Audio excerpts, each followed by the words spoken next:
of course, this. All right. Ladies and gentlemen, you're listening to Louis B. Free Radio Show, Brain Food from the Heartland. And I'm honored to have on as my guest, Jon Gold. We were lied to about 9/11. Certainly were. Certainly were. Jon, welcome. Thank you for agreeing to come on with me. Thank you, Louis, for having me on today. I look forward to our conversation. As do I. Let's talk a little bit about your background first. And I love the how you have some of the day I was born. I love the pictures. I love some of the pictures that you have. Oh, in the first book, yeah. The first book, I essentially tried to show people that I was no different than anybody else in America. I was a regular Joe Schmo American. And that's what I tried to convey in the first portion of my book, so that people could relate to me, or hopefully in some way relate to me. My background with 9/11, I didn't start questioning. Well, actually, on the day of 9/11, I asked my friend after the Pentagon was hit, where the hell is our military? And that was the first and only question I asked about 9/11 until January 2002. And what happened in January 2002 is Bush and Cheney went to Tom Daschle's office, who was the Senate Majority Leader at the time, and asked him specifically not to investigate the attacks at all. And the way it was being reported by CNN is that they asked them to limit the scope of the investigations, but Tom Daschle said no. They asked me not to investigate the attacks at all. So when I saw that, I thought to myself, why would the president and vice president of all people not want to know exactly how and why this happened, so as to make sure it could never happen again? And from that point on, I started to pay more attention to 9/11 related news. And I don't know if you remember correctly, but after 9/11, we were told repeatedly that there were no warnings, that nobody had any idea that this was going to take place, that it was a complete surprise attack, that it was a new Pearl Harbor. And then on May 15th, 2002, news of what was called the August 6th presidential daily briefing was leaked. And it talked about people currently in the United States, Al-Qaeda people currently in the United States. They were talking about hijackings or other types of attacks. They were focusing on buildings in New York City and Washington, D.C. And so this was a month prior to the attack. So Bush received a warning. And once I found out that we were being lied to about 9/11 and that there was a warning, I was off to the races. I had to know what else we were being lied to about. Tell me a little bit more about that, to dig in, knowing that, how do I want to say this, that there are very powerful people that don't want you to dig in. No, they don't. There are very powerful people that don't want you to dig in. Unfortunately, those powerful people, I believe, have an influence over the media. Certainly. And I wouldn't have had to do anything that I've done over the years if we had a functioning media. If the media did their job, correct? Right. If the media had done their job, and many people spoke about after 9/11 how they were afraid to be tarnished with unpatriotism and for daring to ask questions. And there were some journalists who lost their jobs who were trying to ask questions. Robert Shear worked for the Los Angeles Times. He wrote an article called "What We Don't Know About 9/11 Hurts Us," and he was let go a few months after that. There were a number of instances like that. So they did not want us asking the questions. And the family members are actually the ones who started this cause. Who else would have more questions than the family members? Notice New Jersey. I'm sorry. Go ahead. How did my loved ones die? Who is responsible for this? Where is the accountability? Where is the justice for this? Um, and so the family members in June 11th, 2002, held a rally in Washington, D.C. to fight for an independent, so-called independent 9/11 commission. And I saw that they were fighting. I saw that we were being lied to, as I said. So again, I was off to the races. I tried my best to support the families and their efforts. And I started to do a lot of research into our government. At the time of 9/11, I was a complete ignorant American, completely ignorant American. I thought the TV would never lie to me. Yeah. I thought our politicians would never do certain things. Um, and I learned my lesson. Unfortunately, the TV does lie. Politicians do things that are absolutely criminal. So anyway, I forget where I was going with this, but the family How it members. changed you. I'm sorry.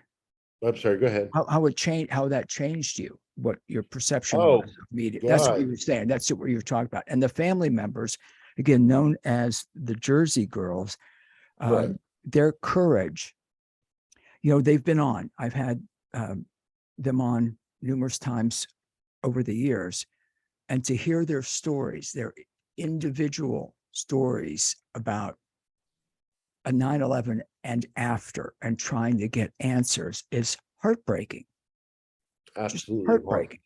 One, Lori Van Auken, who is one of the Jersey Girls. It's Mindy Kleinberg, Lori Van Auken, Patty Casaza, and Kristen Brotweiser. Sure. Lori told me that at a time when her children were traumatized by the loss of their father, she had to go down to Washington, D.C. to fight for an investigation that should have happened automatically. After Pearl Harbor, there was Should have. investigations. Within days of the attacks, investigations started. And I think it took 441 days for the 9/11 Commission to get started. So yeah, the family members, each of them have their own stories. Each of them are heartbreaking. The first time I saw a 9/11 family member cry was in September 2004 at what were called the 9/11 Omission Hearings. And this took place a few months after the release of the 9/11 report. It was held in New York City. And there was a family member who got on stage, who was talking, and he started to cry.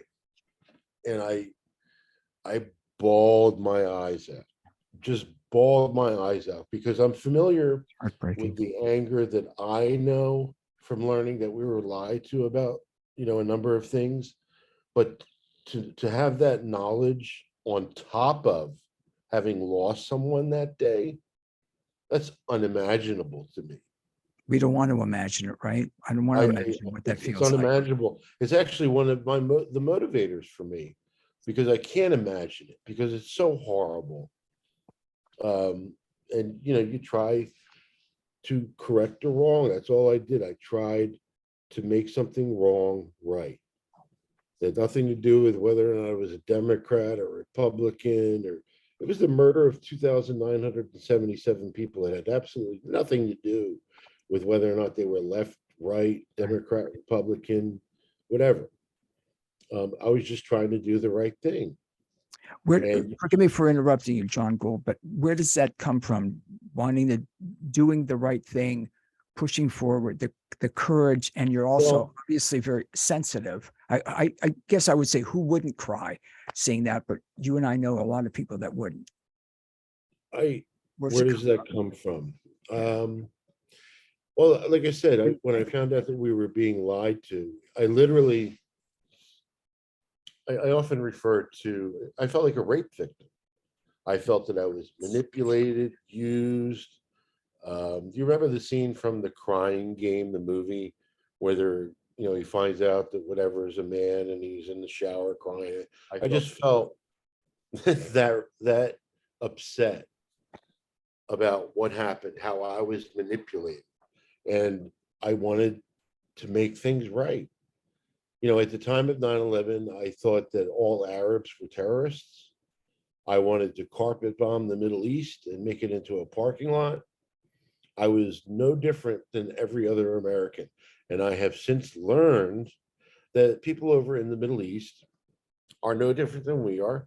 They have families, they have friends, they have hobbies, they have jobs. They're no different than we are. And how many people, by the way, were held accountable for 9/11 after 9/11 that had absolutely nothing to do with the attacks? And I'm referring to all of the occupations, the torture, the destruction of infrastructures of countries, and all the things that we did after 9/11 to people that had nothing to do with it. It's just heartbreaking, horribly heartbreaking. When you, there's so many questions I want to ask you. And by the way, the dedication to your book, let's talk about books, if you would, please. Sure. We were lied to about 9/11. You tell us. Well, my first book was called, actually, I'm the person that coined the phrase 9/11 truther. Nick Levis was the individual who coined the phrase 9/11 truth. And Good. You don't know about this, but in September of 2004, Howard Stern posted a 9/11 video on his website that was questioning 9/11. So all of us flocked to his website to post information about 9/11. And I started meeting friends and people, like-minded people. And one of them came to me one day and they said, "Look, man, I can't take this. They're just attacking me left and right." And I'm like, "Look, man, you're a 9/11 truther. You're doing the right thing." And I got that. I'm from Pennsylvania, so that we have Quakers. Mhm. So I just took the ER from that and added it to 9/11 Truth and got 9/11 Truther. So my first book, I never intended to write a book until this fight was over, but it didn't look like that was going to happen anytime soon. So I had so much information that was so important for the public to know about that I decided to write the book. And, again, it talks about me. It talks about what my day of 9/11 was like. It talks about what it was like for me to wake up to the fact that, our government and our media are not what we are led to believe. And then it talks about all the different efforts that I took part in to try and correct the situation. And there's so many more that are in that book. I mean, that was released in January of 2012. My second book, basically, Cindy Sheehan had what was called Cindy Sheehan's Soapbox, which was a radio show or a podcast that she did every week. And she asked me to do a show for her podcast, for her soapbox, on 9/11.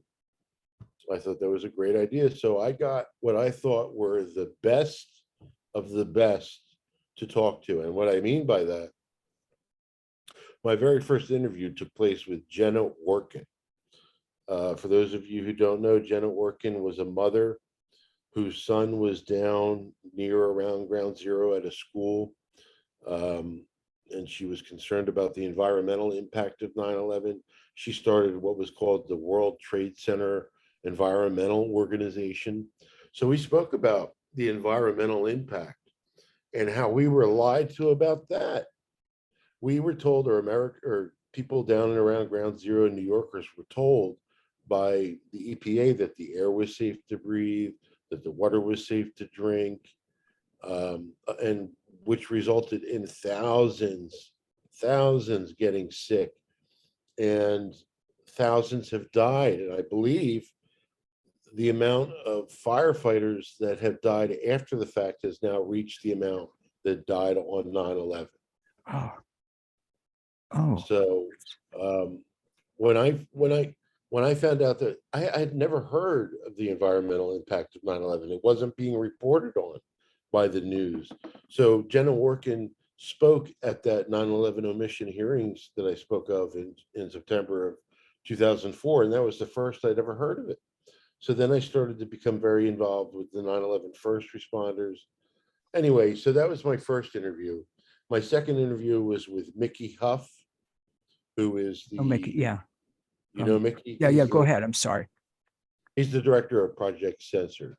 And we wanted to focus specifically on the media and how it works in this country. And I couldn't think of anybody better to talk to than Mickey. You know, I spoke to Lori Van Auken, who's one of the Jersey girls. I spoke to Senator Bob Graham, who is co-chair of the Joint Congressional Inquiry into 9/11. I spoke to Phil Sheenan, who is the New York Times reporter that covered the 9/11 Commission. So when I say I spoke to the best of the best, I mean I spoke to the most credible individuals possible, not people peddling their theories about what happened that day. I wanted to get to the facts. I wanted people to know the true history about that day, because it's so important that the correct history is told about that day so that it can't be used as it has been. Unfortunately, I don't know if we're going to win this fight ever. The further away we get from that day, the harder it is to get to the truth. People die. You know, Ernest May, who was a co-author of the 9/11 report, he died. Sandy Berger, who is a member of the Clinton administration who stole documents having to do with 9/11, he died. You know, Dana Leeseman, who worked on the Joint Congressional Inquiry of 9/11, who helped to write what were called the 28 redacted pages, and then went to work for the 9/11 Commission. You know, she died. She's somebody I would have loved to have spoken to. So again, it gets harder.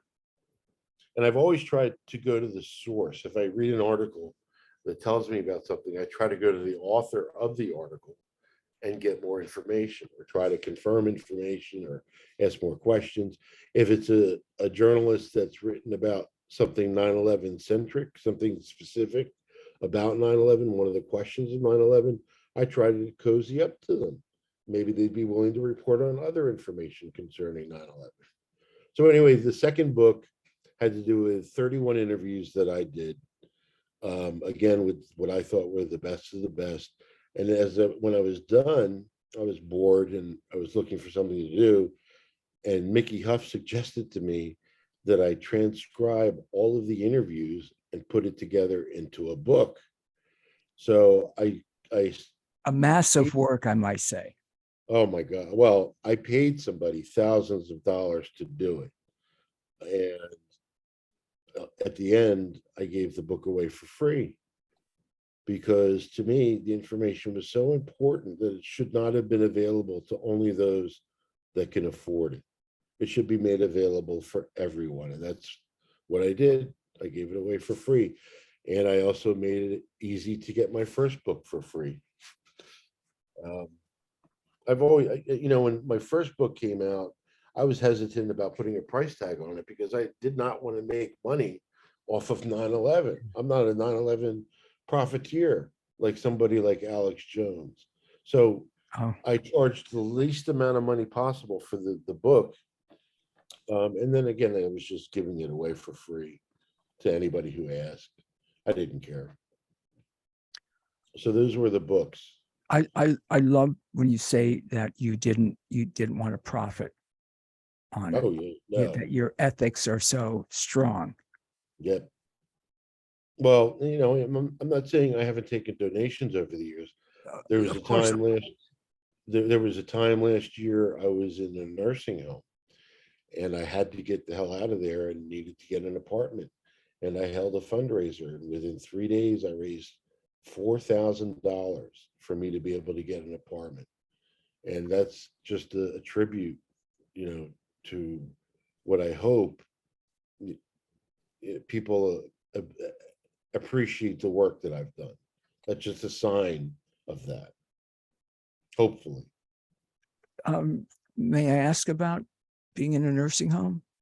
On May 22nd, 2013, I broke my back. Oh. And I was actually on the Tour de Peace with Cindy. We were doing a bicycle ride from California to Washington, D.C. And my leg started to hurt and I had to leave the tour. And my leg was okay for about a month. And then one day I couldn't walk or stand. It was my sciatic nerve. I didn't know that at the time, but I couldn't walk or stand. I called an ambulance. Anyway, I broke my back that day. And now I suffer from something called cauda equina syndrome. I'm basically half paralyzed from the waist down. Otherwise, I would have been doing civil disobedience left and right um, since those years, since all those years took place. That's what I was starting to get into when we tried to get 9/11 onto the ballots of different cities. One of them, the main one, was New York City. We tried to get a new investigation onto the ballot. We tried to use the system to get a new investigation. And when that fell through, I felt that we had tried everything regarding the system to try and correct this situation. So then I thought that, and Cindy thought that now's the time to take it to the next level, to do civil disobedience. So we started what was called Piece of the Action, PEACE of the action. So our first event, I think, was we camped out across from the White House for a week at a place called Camp Out Now. That's what we called it. So I would have been doing all those kinds of things had I not broke my back. So instead, I wrote a book and I did a radio show, in this condition. It amazes me. It really amazes me. And again, when you compiling all those, the interviews, and obviously, Peter Phillips, and again, you made me think of Colleen Rowley, who was on with me a number of years ago, and her courage. A lot of courageous people. I know I'm restating this, but a lot of people did not feared coming forward and asking questions. Not you, not the people in the book, but a lot of people did. And I certainly understand why. I'm not saying you should, but I would understand if someone said, look, I can't. I understand personally on that level. If you're somebody with a family, it's very hard to get involved in this. You have a job, you don't want to lose your job. People were losing their jobs because they were posting things on Facebook having to do with 9/11 and stuff like that. I mean, it's a third rail issue. It's literally a third rail issue. And people, they see what happens, like whistleblowers, for instance. They saw what happened to Sibel Edmonds years ago, the retaliation against her. They've seen the retaliation against NSA whistleblower Thomas Drake. I mean, and what happens is that causes fear for other people to come out and speak. And if you're just a regular person and you see how people have been affected because of their activism, you get afraid to speak out. And I just thought it's just too damn important not to speak out about it. And it's still relevant today, still completely relevant. And I can get into a number of reasons why, but Jon Gold, let's again, because our first interview, and again, I'm grateful that certainly for what you're doing and who you are in our world and your courage and tenacity. Yet, let me ask you, what are some of I know there's a lot of questions unanswered, but share with us a few of them. What are some of the lies of 9/11? The lies, yes, yeah. We were told there were no warnings. Yeah. There were a multitude of warnings. I think 14 different countries sent us warnings. They focused on the August 6th PDB, which came out on August 6, 2001, but President Bush received 39 other Al-Qaeda related PDBs prior to 9/11 that, according to Kurt Eichenwald, says are worse than the August 6th PDB, and we never got a chance to see them. So who knows what the president knew? We were told, that the 9/11 report and the 9/11 Commission was the definitive account of 9/11, and the 9/11 Commission was absolutely corrupt and compromised, and their report is just a joke, just a whitewash, a joke, a slap in the face to the family members. So that's a lie. That was not the definitive account of 9/11. There were a number of things. NORAD lied. They gave 3 different timelines as to their air response that morning. In fact, the corrupt and compromised 9/11 Commission even considered referring the NORAD and the FAA to the Department of Justice for a criminal investigation. And instead, what happened is they referred them to their respective inspector generals. And the difference is, if the Department of Justice found some wrongdoing, they can actually hold someone accountable. The inspector general can only recommend that somebody be held accountable. So, NORAD lied, the CIA lied. They were protecting 2 of the hijackers in San Diego. So was the NSA. They lied. The NSA was monitoring a hub in Yemen, and they said that they could not, like the hijackers in San Diego, 2 of them were talking to this hub in Yemen, Al-Qaeda hub. And the NSA said that they could only see where the calls were coming from or going to. They couldn't, basically they said they couldn't identify where the calls were coming from within the United States. And that was a complete lie. They knew exactly where they were. I'm sorry, go ahead.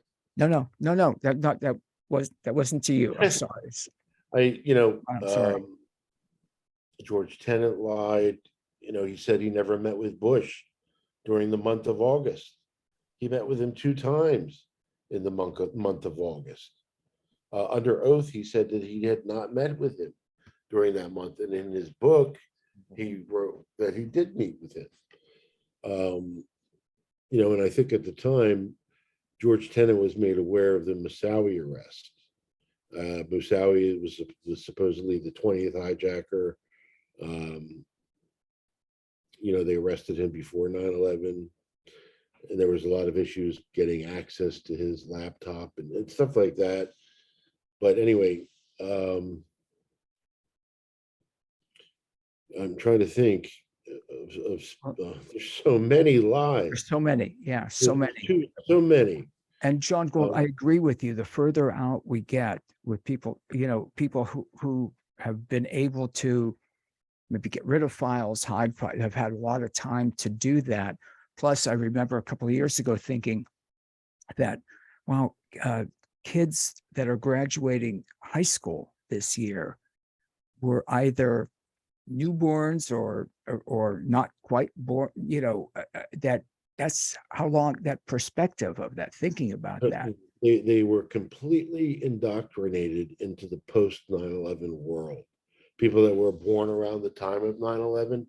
I've spoken to a number of students who've all said that they basically say what happened on the day of 9/11. They don't talk about the context. They don't talk about the history. They don't learn anything having to do with the 9/11 Commission.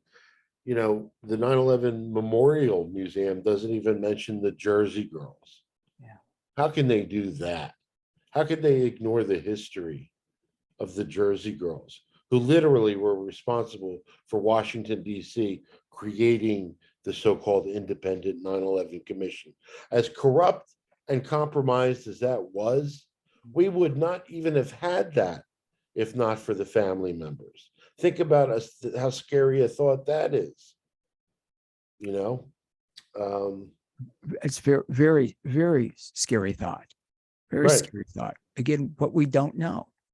Exactly. I know we connected through Ray McGinnis, who I so appreciate people like him and you and digging in and still trying to get the truth out. I want to play a clip. I'm just not sure if you're going to be able to hear it, but so bear with me and let me tell you where did I have it here somewhere. I as I said, I don't know if you'll hear it, but when let me see. I'm sorry. Let me see if I can get this. Admiral, where is he? Oh, I'm sorry. This is so unprofessional and so bad. But bear with me if I can. Admiral Stansfield Turner, and this was when I was broadcasting in a different place. And you tell me first if you can hear it. Obviously, it's not going to mean that much if you can't hear. It's a very short liner for the show. Like, I don't know, 30 seconds or so. And here it comes. John, let me know if you can hear this. I do not hear anything. It's coming. Wait. Here it comes. Do you hear that? And ladies and gentlemen, welcome back to the Louis Free Morning Show. I am absolutely honored to have as my guest Admiral Stansfield Turner. Admiral, good morning. Good morning, Louis. We had rumors that intelligence snippets came out into the press that there were plans to use airplanes to bomb the CIA, as a matter of fact, some months before the actual bombing of the World Trade Centers and the Pentagon. So it wasn't a total surprise. Admiral Turner, but you said that you had heard that there were reports prior to about trying to crash planes into the CIA? Yes, plot uncovered that was included hijacking some American airliners in the Philippines, and then one story that they had plans to crash a plane into the CIA headquarters here in Langley, Virginia. Will you come back and that was made as a liner for the show, so it's excerpted. But the part where when he says that, I was stunned. You heard it, correct? Yeah. Oh, yeah. There were plans. This was Admiral Stansfield Turner of the CIA, and you understand that on the day of 9/11, I believe the CIA was having plans to have a mock exercise of a plane crashing into their building. I believe that took place on the day of 9/11. But, prior to 9/11, there were a multitude of occasions of hijackings taking place within the United States with the intent of crashing them into buildings. There were a number of times that happened, that incident happened. So to think that our military didn't plan for such contingencies is an absolute disgrace. There were hijackings that took place throughout the 60s, 70s, 80s, and all these things, transpired. And to think that they had absolutely no idea, that no protocols were written for the type of thing that happened on 9/11 is absolutely absurd. And I know that they actually trained for those types of scenarios. Our military did. On the day of 9/11, there were a number of military exercises taking place, which caused confusion on the ground. People were asking, is this real world or exercise? And it resulted in a delay in their response and such. And that wasn't even covered by the 9/11 Commission. The 9/11 Commission covered one military exercise in a footnote in the back of the book. Their mandate, the 9/11 Commission's mandate, was to give a quote, full and complete accounting of the attacks of 9/11, and everything that they failed to include in their 9/11 report, every avenue they failed to address, shows that they failed miserably with their mandate.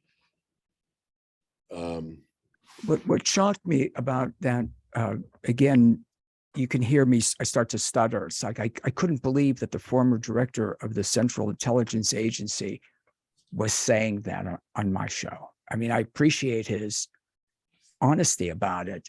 Oh, there were during the Moussaoui trial, there were people who would come forward to testify, and they spoke about how the FBI was well aware of the idea of planes being used as weapons in the years prior to 9/11. People testified to this fact. I think Michael Antisef was his name. And a number of other people testified that the FBI was well aware of that kind of threat. And when you think of, again, I want to, Bogdan Jakovic, who has been on the show numerous times, wrote a really, really an important book about 9/11, and Fortress of Deceit is his book about 9/11. And he was with the red team, the FAA red team, and they were trying to alert higher ups that the vulnerability at the airports. And it was interesting to me because what they did was they would they'd get a ticket, go to get on a plane and go through security, and they would have like what would he tell me, like an apple or something when it got x-rayed, which could look like a hand grenade. They would, or other things that would look like a gun. They weren't, they would, and how many times that passed through without. He has also testified to 9/11 and just horrified about that. It wouldn't go up the chain, if you would. They just wouldn't. Well, from what I That understand, was their job. I'm sorry. they've done a number of tests, trying to test the security of the airports, and they're still succeeding on getting things Still, onto planes, still. even after 9/11. And again, it's horrifying. It's still, again, Fortress of Deceit, the story of a 9/11 whistleblower, and the other side of that, again, the courage, your courage, things like that people, and you're continuing to dig into it. And you're saying that there are still big gaps, I'll say it like that, in security. Well, yeah, I mean, it's big gaps in security. Well, see, the thing is, based on what exactly the truth of 9/11 is, dictates how we're going to respond as far as security goes. So we don't know the truth about 9/11. Okay. We absolutely do not know the truth. So how can we make policy decisions or recommendations like the 9/11 Commission did as to how to better secure the country if we don't have the truth about that day? John, excuse me, you can stay with me a little bit longer? Yeah. Ladies and gentlemen, you're listening to Louis B. Free Radio Show, Brain Food from the Heartland, copyright B. Free Radio Limited, 2022, produced by the lovely Miss Bunnyface in cooperation with White Rabbit Productions. I am speaking with a very courageous man, Jon Gold. And John, I interrupted you. You were saying if we don't know, go ahead. We can't make recommendations as to how to react to 9/11 unless we know the truth about 9/11. And that's just not rocket science. No. And there was never one of the biggest things about 9/11 is the lack of accountability. And all throughout government, we saw people who should have been held accountable were rewarded and promoted after 9/11. None of those people, they should have been investigated. They should have lost their jobs. At one point, even Tom Keene, the 9/11 Commission chairman, said that if I was in charge, there are people doing the jobs today who would not be there or would not be in those positions, something to that effect. And then a couple of days later, he backtracked. That's something Tom Keene was notorious for, was saying something and then backtracking a couple of days later, as if he had a talking to by somebody, somebody at the White House, perhaps. Yes. And Possibly, again, right? Go ahead. I want to say to your audience that what I consider to be the smoking gun of 9/11 is a person by the name of Philip Zelikow. Philip Zelikow was the executive director of the 9/11 Commission. He was the one who would decide where the investigation would go, what witnesses would be talked to, what questions would be asked. And he did so many things to ensure the corruption and compromise of the 9/11 Commission that he, honestly, I believe he should be arrested and investigated. Because once you show that the so-called definitive account of 9/11 was nothing more than a farce, then maybe people will start to accept the idea that we were lied to about 9/11 and that we need to have real investigations. In fact, we should have an investigation into the investigation of 9/11 because of how corrupt and compromised it was. Do you think that will ever happen? God, I don't know. There was a time when the families would stand together and they would get things done. And that still happens on occasion. Like, for instance, Joe Biden, there were documents that were not being released, and the family said to him, "You will not be allowed at any 9/11 memorial unless you release these documents." And what did he do? He released those documents. So, to the establishment, it's important to maintain the myths of 9/11, to be able to go to Shanksville and talk about the heroics that took place on Flight 93, when we in fact don't know what happened to Flight 93. And I'm not suggesting that it was shot down. I mean, there was a report that there was a bomb on the plane, for all we know. I just know that there are questions concerning Flight 93. And I know, do you know who came up with the heroic story? The first person to suggest that an act of heroism took place on Flight 93 was? No, It was Dick Cheney. Oh, Dick well, Cheney at about 10 o'clock in the morning, or 10:15, suggested that it was an act of heroism that took down that plane. that's, but I again, can't. and who can trust? I certainly, let me say, I can't trust anything that was coming out then. Okay, let's talk about that trust. The families fought long and hard for the 9/11 Commission to have subpoena power, to have people held under oath. And when Bush and Cheney, refused to testify, finally they agreed to it, but there were stipulations that, there were to be no recordings, no transcripts allowed. They were not to be under oath. So, okay, they were not under oath. So going on what you were talking about, what is Cheney's word worth? It's not worth a Not damn nothing. thing. They're distractions, the way I feel, John. They'll say things that distract you from During looking. during the Valerie Plame thing, I believe Cheney testified, and he could not recall on 75 different occasions. I mean, that's what happens when Dick Cheney testifies. Cannot recall. Cannot recall. Right. And that's just, it's horrible, because again, I know you're working really hard at getting the truth. Yet I certainly hope the truth eventually. Part of my job, part of the work that I do is exactly what I'm doing right now, is talking to you and getting information out there that people might not be aware of. There were different types of quote unquote 9/11 truthers. There were the people who were brought into this by loose change and focused specifically on the buildings and whether or not a missile hit the Pentagon. I wasn't one of those people. I wasn't brought into this by any author or any documentary or any book. I came into this all on my own.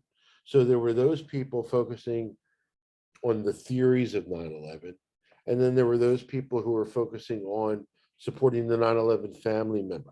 I defined a 9/11 truther by saying a 9/11 truther is somebody who fights alongside the 9/11 family members seeking truth, accountability, and justice. A 9/11 truther is somebody that fights alongside the 9/11 first responders who are seeking health care. And a 9/11 truther is someone who is trying to put an end to the post 9/11 world using the truth, something that we have been denied. That's how I define a 9/11 truther. But the media over the years has made that phrase the equivalent of a baby killer or a dog torturer. So now I say I'm an advocate for 9/11 justice, but And isn't that awful? Again, to the media, and we're talking, of course, national media. I'm so disappointed on a lot of levels at more current stories also of what I perceive as the failure to dig in and get the information. They come to too many conclusions without real investigative reporting. And go ahead. I was going to talk about the war in Ukraine. Okay. After 9/11, one of the first things Bush did was get rid of the anti-ballistic missile treaty that's been around for years, that in July of 2001, Putin told Bush that that was an important treaty to maintain. And then as the years followed, the status, or the position of the United States towards Russia started to become more and more aggressive. There was, first off, we tried to take out their allies, Syria and Iran. We completely destabilized the Middle East in Putin's backyard. In 2004, we scooped up former Soviet states in the name of 9/11, by the way, and added them to NATO, some of which happened to be along the border of Russia. There was the 2008 Russia-Georgia war, which we found out that Georgia was the one to take the first shot, and that Cheney had apparently a lot to do with that whole war.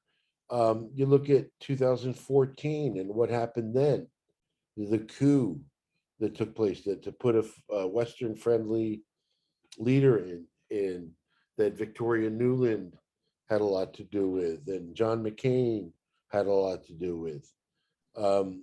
We've been pushing and instigating Putin for years. And in fact, in 2005, both Russia and China warned the world about America's attempt at world domination. And that was an Associated Press article from 2005. I could go find it if you want. But No. That's Jon Gold.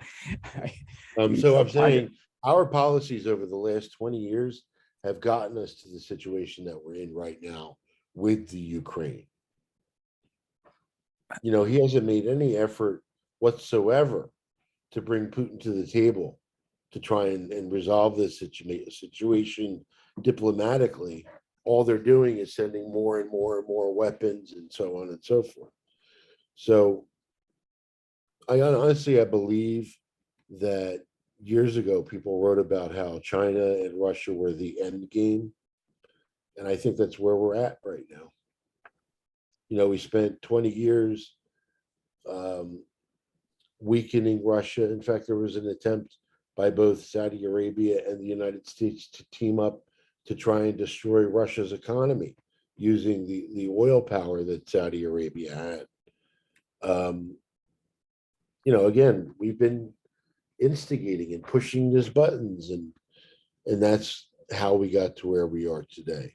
But sadly, there was a memorial that Russia donated to us in 2006.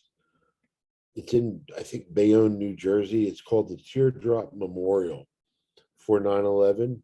They had their memorial up before we had ours up.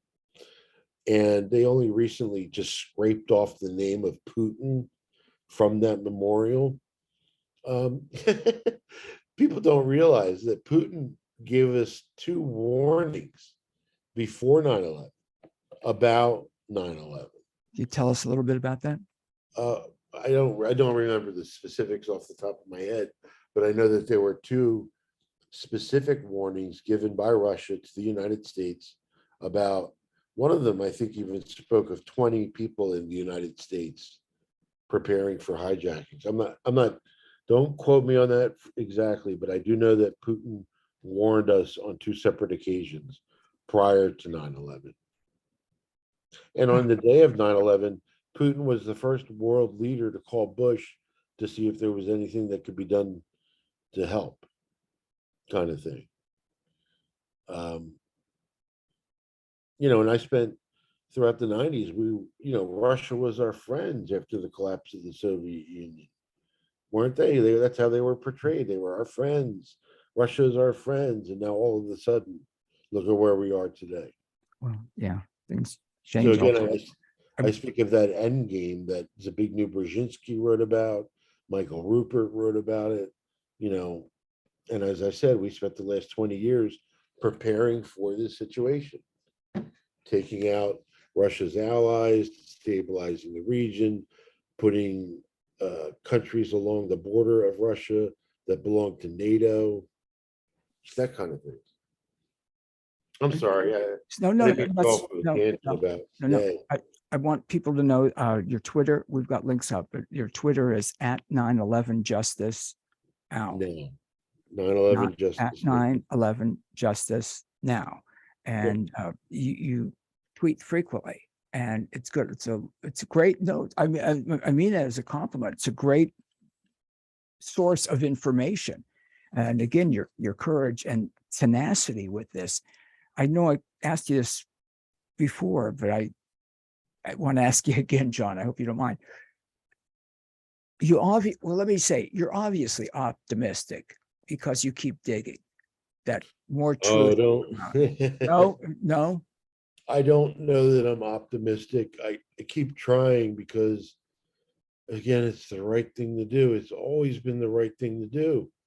It's never not been the right thing to do. So how do you stop trying to do the right thing? I don't know. It's like, for instance, let's say you're sitting at your house and you're looking across the street at your neighbor's house, and you see that your neighbor's spouse is there, and somebody in the shadows comes out of nowhere and kills your neighbor's spouse, and then your neighbor's husband comes home and is blamed for that murder, and you saw that it was not him. Would you do anything and everything to make sure the police were aware that it was not him, that he's not, to blame for this murder? Or would you just sit on your ass and do nothing? Sadly, some, I believe, would sit on their ass and do nothing. Sadly, because that's, I don't want to say that's where we are. There's a lot of good people. The bad ones. Blanket statements are difficult, or a lot of good people out there. We just don't hear about their acts enough, and what they're doing in good side. But again, I want to go back to it, Jon Gold. You continue to look at this again. Maybe not optimistic, but you're doing it for a reason. Maybe not optimistic. Go ahead. I think it's possible that my role has changed over the years, as opposed to fighting for a new investigation. It's more about making sure that the correct history is told so that people are aware about it. So if I see the government using 9/11 and saying all these lies, I make sure to point out to people the lies that they're telling us. That's kind of what I feel like my position has become. To make sure that the right history is told, even if not everybody is hearing what I have to say, at least I'm doing it so some people, maybe 100 years from now, could come back and look at this and say, oh, well, this was a lie, and so forth. This person said. I also wondered, Jon Gold, first are they teaching in school, in high school, about 9/11? I've tried to get in touch with a number of teachers over the years, to try and get them to talk about not maybe the lies of 9/11, but more of the history of how we learned whatever truth we're being told today, how that came to be, so that students can become aware of it. What was the result of 9/11? I want that to be taught in schools. What did we do as a result of 9/11?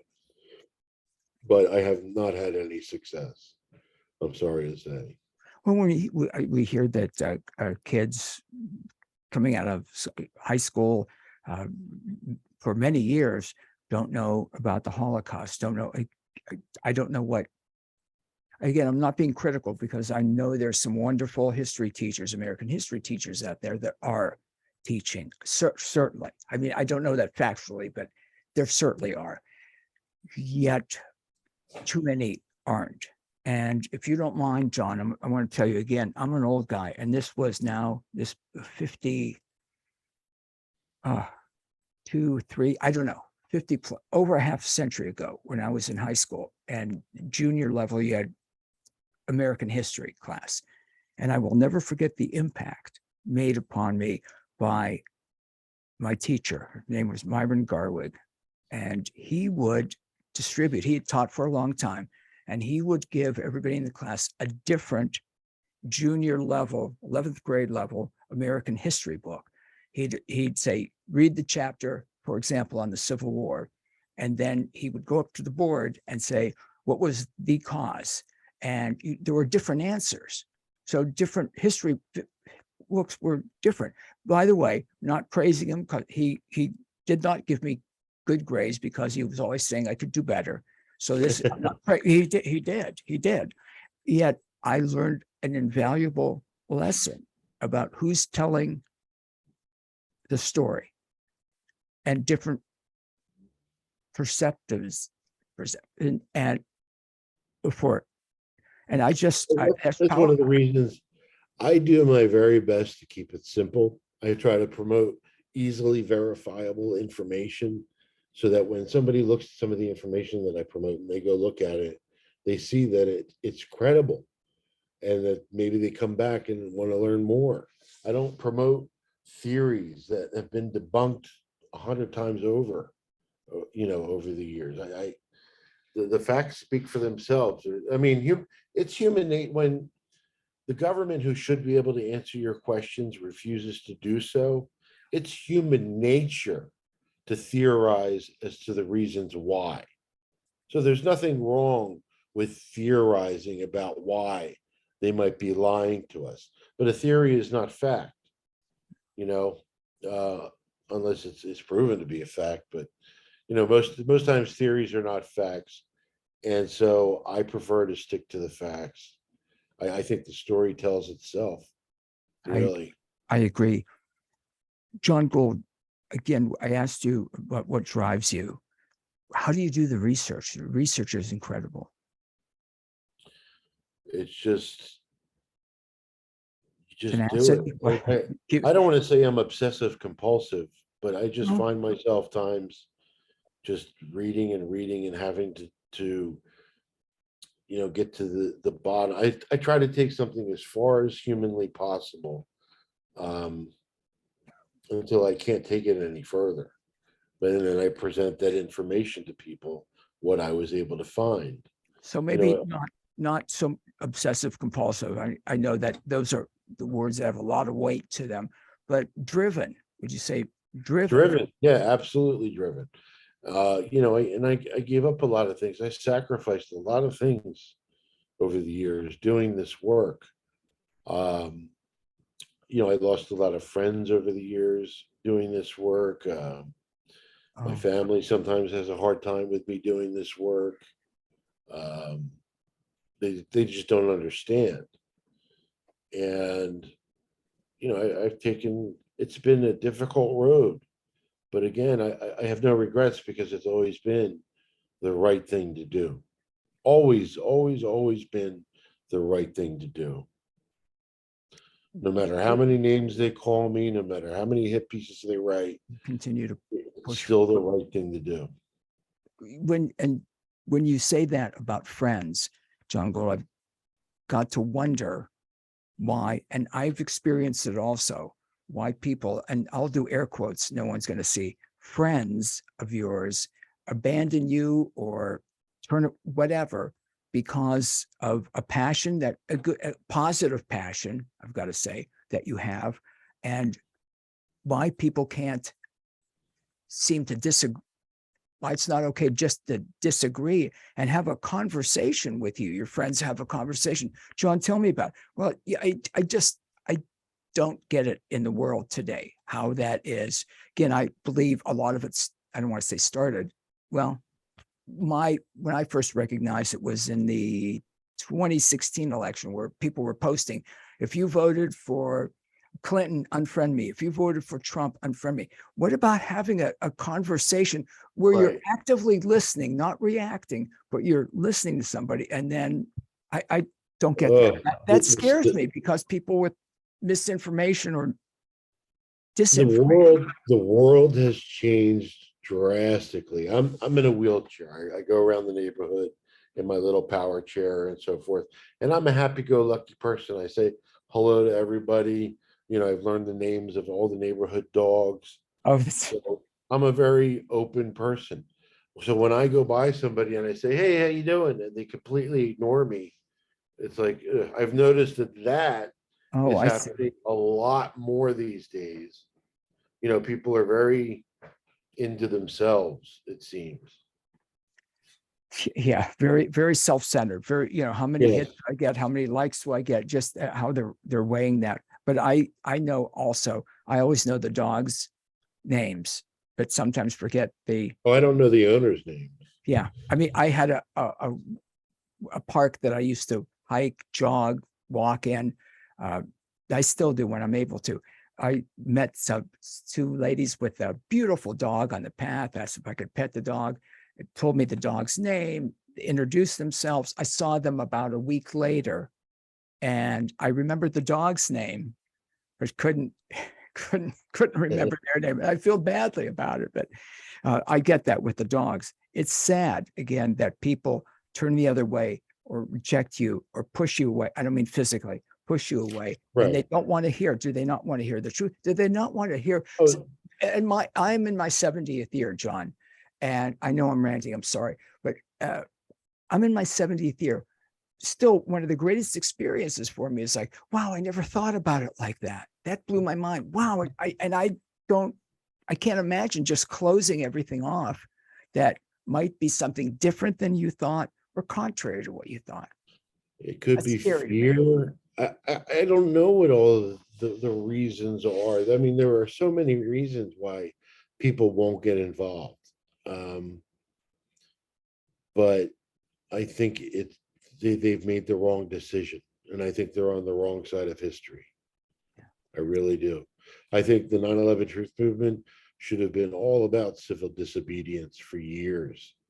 You know, I tried to get people to do that. I chained myself to the White House fence, but I was the only one to show up. That's disgraceful. It A is. month It a is. month prior to that, there were veterans, 200 veterans, all chained themselves to the White House fence, and that's what inspired me to do the action that I did. But there were 200 of them, and I couldn't even get more than myself to do it, and the person who filmed me doing it. But again, you've got the courage to do it and knowing it's the right thing to do. And Yeah. I really, really love that about you. I really love that about you.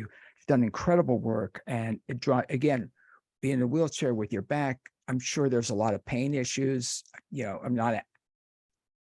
have no certain. idea. No, I don't. I don't have any idea, Jon, but you drive forward with that courage and tenacity and the drive to get the truth and your ethics. And I love that about you. And I certainly hope you'll come back and do Oh, the. absolutely. I've got a split, I've got to sign off, but I've got a number of emails, questions, and let's do it again soon. Absolutely. And I thank look you forward for, to it. Thank you very much for having me on.